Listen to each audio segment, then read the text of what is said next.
Yep, that's good. Come through? Yep. So we're doing a bit of a joint presentation today, so I'll provide a bit of an overview update. Holger will provide a little bit on our PCERT program, and then we've got Jim and Scott who are going to present on some of the initiatives happening locally. One thing that's happened in the last year, we've probably added to some of our partners and sponsors. So we've now got Trimble who have come on as a partner, which has been great in the last year. So they've provided a bit more support locally down here in Australia. So that's been good. And we've had a pretty good year despite COVID in terms of membership. So membership's grown quite a bit over the last year. And engagement, I think, has been pretty good locally, both in Australia and New Zealand. So that's been great. In terms of our board, it's pretty much remained the same over the last year, except for the addition of Lee Gregory from 12D. So he's a new addition to our board in the last year. And in terms of what we're doing down here, there's probably 4 key areas that we focus on. So one is the normal promotion of IFC and Open BIM. We do a lot of work in advocating, particularly within government departments here, and I'll talk about a little bit about that as we go along. Education, not only with the PCERT program, but just in terms of running a lot of technical webinars and technical sessions locally. And facilitate, we run a lot of events where we bring industry together to discuss best practice. And we've got a few events that I'll talk about as we go through the presentation. Firstly, as Aidan probably mentioned as we got on the call, Ian Howell was down in Australia about a month ago. I think his daughter was starting university in Melbourne. So we used that as a bit of an excuse to have a live board meeting, which we haven't had for a few years. So it was good to see each other in person. So not the whole board. I think Jim had to stay in Sydney because he got COVID. So poor Jim. But the rest of us got to meet locally in Melbourne and have a nice meal together. We had a really good session with Ian and just went through what was happening locally, some of the real positives that were happening, some of the challenges that we've had. So it was a really good interactive session. So I think that's something that's been great from a chapter perspective, just to have that face-to-face session. So yeah, that was a very good session. In terms of advocating, in the last year, probably around the middle of last year or early in the year, the Australian government held a parliamentary inquiry into procurement practices for government-funded infrastructure, and buildingSMART put in a submission together with a few other industry groups, calling, I guess, for a bit of a transformation around the digital side. There was an Infrastructure Australia report that was released, where one of the recommendations was digital by default, and had buildingSMART as one of the signatories to that. So that government inquiry, after our submission, we got asked to speak at the inquiry. So I presented at the inquiry, and beginning of this year, the recommendation report came out from that inquiry. So one of the pleasing things that came out of that report, I've just pulled out a few points there. So tender requirements that utilise building information modelling or similar technologies. The second one, which I think was quite good, that was in the report, supporting Open BIM or similarly interoperable methods for digital delivery to allow exchanging of project information, fostering upskilling, digital approaches, and whole-of-life digital strategies and project plans. So that's been really good. That was what the recommendations that came through the report. In the last few months, for those who aren't aware, we've had a change of government. So we've gone from a Liberal government to a Labor government. The new minister that's come in for infrastructure, she's really keen to implement some of the recommendations from some of the reports that have been put forward.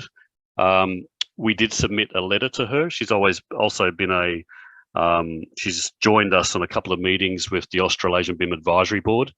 So we put a letter together with a few signatories, including buildingSMART, Engineers Australia, a few other industry bodies, basically pushing for that change, particularly in the construction and procurement space. So we'll see what happens from that. We've also been presenting at quite a few local conferences. So we have a conference called Built that gets held every year. I presented there with a few other government representatives. So we're starting to get quite some good exposure within government at the moment. And you'll see with the project that Scott's going to talk about in a minute, that we're having some really good interaction with a lot of the authorities and government authority departments, particularly the transport authorities, in terms of how they're using and specifying Open BIM within their procurement requirements. Another project that's been happening locally is John Mitchell has been running a bit of a working group around a product data template, and he's also on the regulatory room. Now, this is something he's been running for a few months. To be honest, there's been a bit of frustration there. He's found it difficult getting the supply chain on board with this project. So he's still pushing along. It's in combination with GS1, NatSpec, and the Building Products Industry Council in Australia. So there's some good authorities that are on that working group, but the supply chain's a bit of a tough cookie at the moment to break and to get them on board. We're just trying to get some standardization on product data and product data templates, but we'll keep going on with that. In terms of education, technical webinars, we ran a technical webinar earlier this year, back in March, on the use of IFC in linear infrastructure. So this was an area that had a lot of interest, and we had some really good case studies that were presented, particularly on the use of IFC in survey and IFC in the field. So there were some really good presentations at that session. We're going to have a whole series of technical webinars that we're going to run. Some of the requests have been more around the practical application of IFC. Some of the basics, again, we've probably run them every few years. We've run a few sort of basics webinars. So there's been a call out for more of that. And some of the other stuff, IDM, IDS, MBD, BSDD, what is that all about? There's limited knowledge on how to apply that. So we're going to try and run a few more technical webinars in that space. I'll hand over to Holger, who will talk, I guess, the other big thing we've done over the last year and a big focus is the rollout of the PCERT program. So Holger, if you want to talk about that. Yeah, thank you. So yeah, we had a similar program in place that was just from a national point of view, which was called BIMCREDS. So that was in place for a couple of years. And now that professional certification by buildingSMART International has been put in place, we basically transitioned that program into a more international approach using the BIMCREDS system. So in Australia now we have the Professional Certification Foundation available. Practitioner, as far as I know, is still under development by buildingSMART International. So once that's in place, then we will see how the market looks like, what the acceptance rate is, and then we might also take a look at that and we'll publish that here in Australia, making it available to the market. If you want to click to the next slide, please. So yeah, as I said, over the last 12 months, we basically transitioned the existing BIMCREDS program into the PCERT program. We also had a couple of existing executive members who have the BIMCREDS certification. So we looked into what we're doing with those members because they already have proven that they have the knowledge. And since we also have our first accredited training provider in Australia, it made sense that we do similar what we see in the UK and Ireland, that those who have already proven that they have the knowledge, they can sign up for the exam without the need to actually sit a training session. And we allow this kind of transition from BIMCREDS certified individuals to PCERT certified individuals for 12 months. And then afterwards, it's basically requiring everyone to visit a course to acquire that certification. Thanks, Holger. And then one of the big events that we run on an annual basis, we team up together with Lean Construction Australia and New Zealand, and we run a combined event that we call the Future Infrastructure Summit. So we've got a committee together at the moment that's planning for that event to happen in November. I think we're saying November 15 now. We've already got some sponsorship for the event, which is great. But that's been a really successful event, and that combination of buildingSMART and Lean Construction has been, I think, a really good partnership. The way we try to run the event is actually not to have two separate streams where we've got talkers from the Lean side and talkers from the more digital transformation side and the use of BIM. And we try to combine those sessions together to show how Lean and what we're trying to do as buildingSMART complement each other. So that's been quite successful. We've got call for speakers at the moment, and we're still calling for more sponsors. So that's been a really good event. We're going to run it both as a hybrid event this year. Last year we planned to run it as a hybrid event, but we had to cancel the in-person due to COVID. So this year we're hoping to run the hybrid event. I think we had 200 or 300 people attend the online event, so it was a pretty good turnout. Actually, it was some very good feedback from that session. The other thing we've done in the last year is we've launched a new website. So we've had an update to our website. So that's been great. The old one was getting very old. So it's good to transition to a new website. So check it out if you get a chance. And that's the overview of the update. So in the time we've got left, I'm going to throw over to Scott to talk about our IFC 4.3 working group that we've got going on. And then after Scott, Jim, I think you can provide an update on some of the other workshops that we've been running. So over to you, Scott. I don't know if you want to share your own screen or do you want me to go through it? If you keep going through, it might be more smooth, let's say. Okay, I'll have to just, it might be worth you sharing, Scott, because I've got your slides at the back of the deck, but just maybe talk to this slide as an introduction and then maybe share your screen. Okay, so the point with our little working group, it came out of some consulting work that Geometry Jim was doing with Transport for New South Wales, which is probably the largest infrastructure state government department. So the work we were doing then meant that to implement 4.3, we then wanted to engage with the software companies. So we've had great buy-in from Autodesk, Bentley, 12D, Trimble, and Deswick not so much. Sequent are a company that were recently bought out by Bentley. So basically those other four main companies, we're getting good buy-in and engagement. They are, as probably most people know, different stages on the 4.3 implementation journey, and I'll talk a little bit more about that later.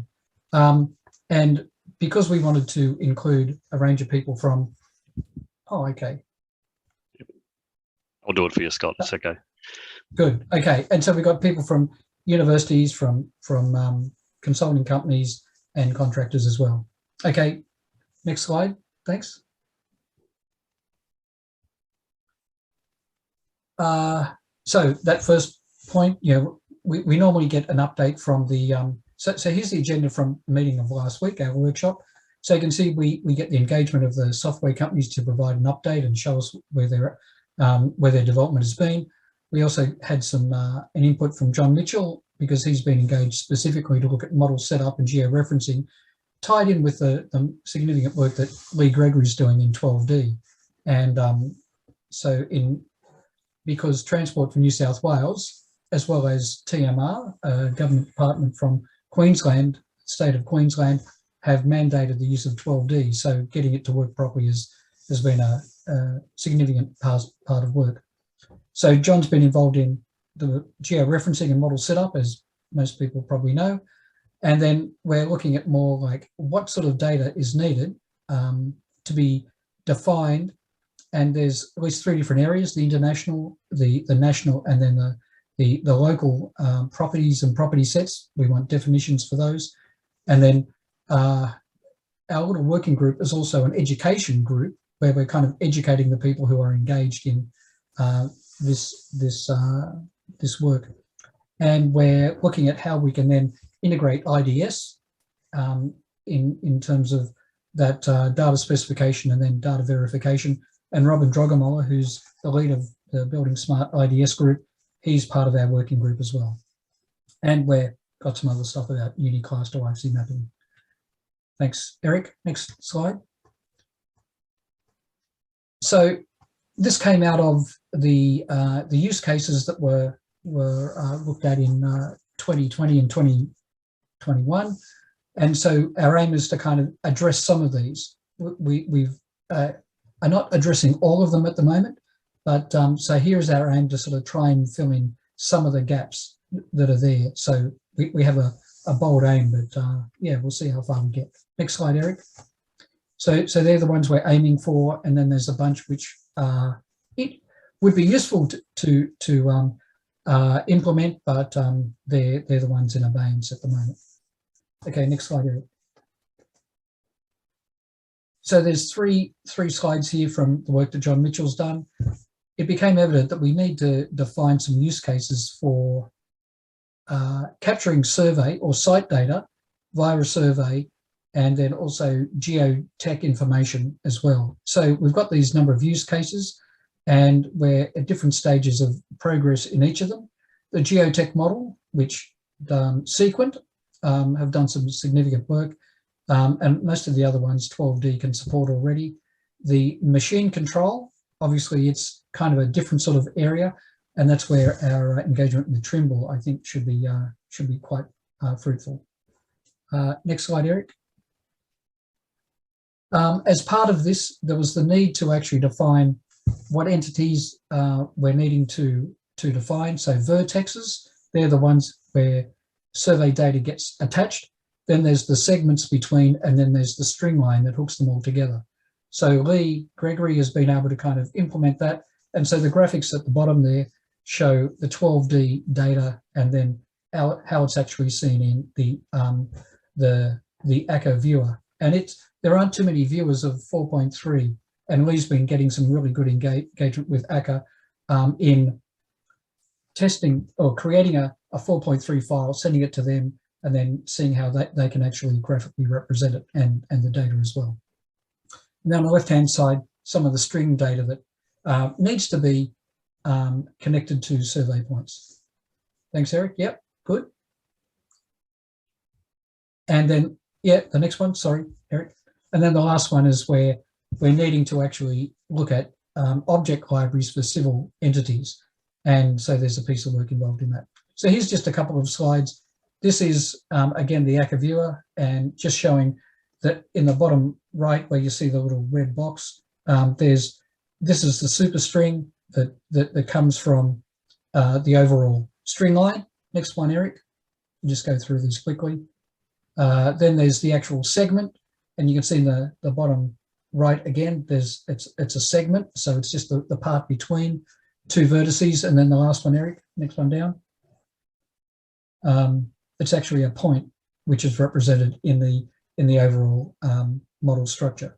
I'm sorry I don't have a better graphic to highlight those, but that was what I could do.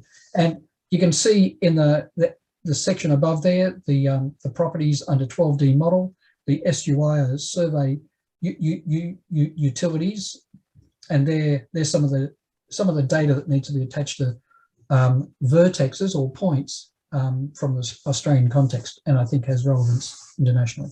Next one, Eric, please. So to demonstrate some of this, we just grabbed a little chunk of Sydney for a little test project. So it's a real site that we're using. Next slide, Eric. But we're not actually putting a road on it, so there isn't any need to worry people who see this graphic. There's this road alignment that was kind of proposed, and so that this road alignment would include part that was a tunnel and the part where there was a bridge. Next slide, Eric. And the aim was to actually provide this data source for all the different software vendors to see how they can implement it. So there was a terrain. Next one, Eric. And then there's this concept that Transport for New South Wales are implementing, and which makes sense with contractors, is to establish spatial areas or definitions for work zones, and they've got a particular sort of data structure in behind that. So where there's, an intersection, that's treated differently from the sections of road, the tunnel and the bridge, etc. Next slide, Eric.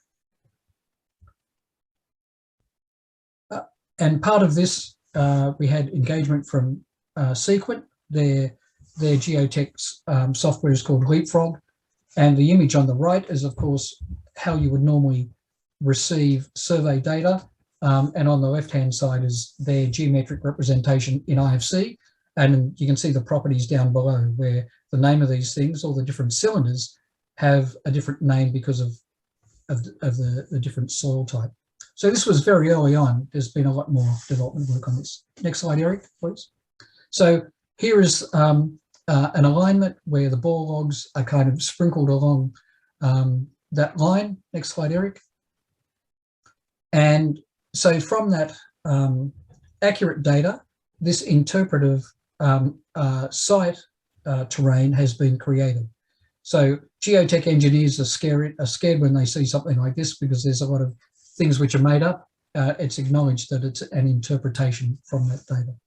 So this is useful, being able to visualize that. Yeah, good. No, stay with that, Eric. So here we have the road alignment, which shows the bridge and the tunnel section. And next slide, Eric. Then we've got the two joined together, or demonstrated together. So again, these are viewed in Solibri, so we actually showed we can actually get something out. These are in IFC 4, not IFC 4.3, because of Solibri doesn't support that yet. So here we have some views of the actual design.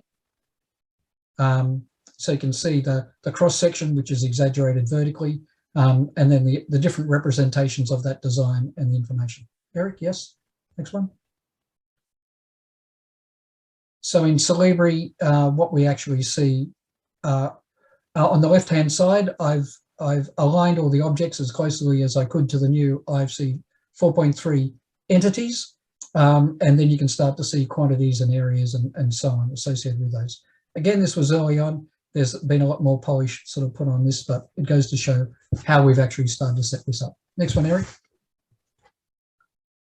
And one advantage now that we have a road design with the terrain, we can start doing cut and fill volumes off those objects.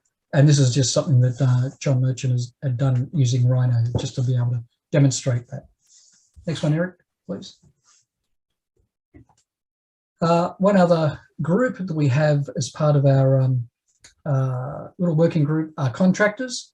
And so they have interest in splitting up the road into areas, to zones, subzones and work areas. They have an interest in defining things properly and then being able to hook that into a 4D program, so they can then start to work on sequencing as well, and then quantify for costings. So having the contractors involved is useful because we're not just doing design stuff, but we're seeing how they want to use it. And the next stage is then to see how we can link that through into machine-controlled use on site. So here's a bit of an overall graphic trying to explain, as part of our education piece, we have inputs, we have downstream requirements, and the kind of the flow of information. Again, we've added IDS in this to say the input is IDS, the project data, and we want to be able to verify that at the end. And our focus is on 0, 2, 3, and 6, those bits at the moment. Okay, Eric, next one, thanks. And so part of that definition, I've created a spreadsheet of a bunch of entities, and the ones highlighted here are the ones where we've got some extra data in behind. Next one, Eric. And again, as part of the education piece, a lot of people don't know what properties exist in the IFC schema. So this is a pretty dumb kind of grab of data to put on a spreadsheet, and I acknowledge that.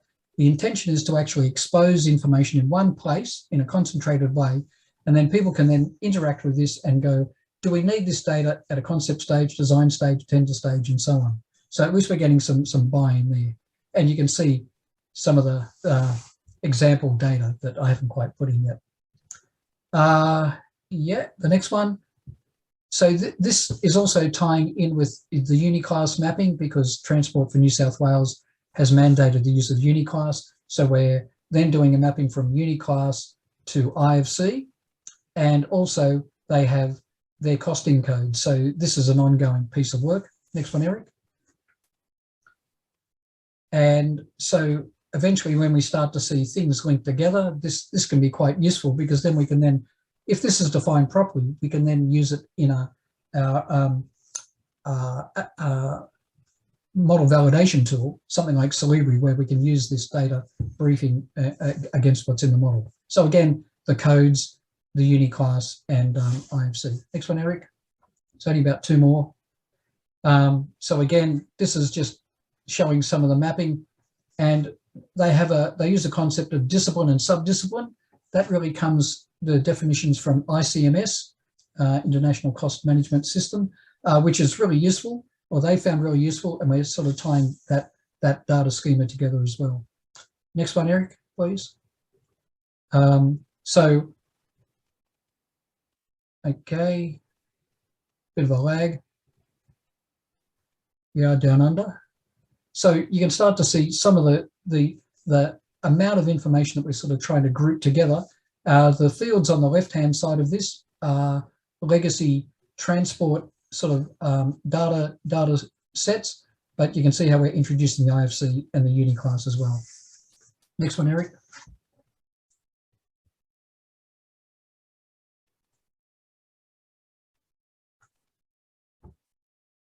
So in a local sense, there are 3 different property sets that we are creating, especially for transport for New South Wales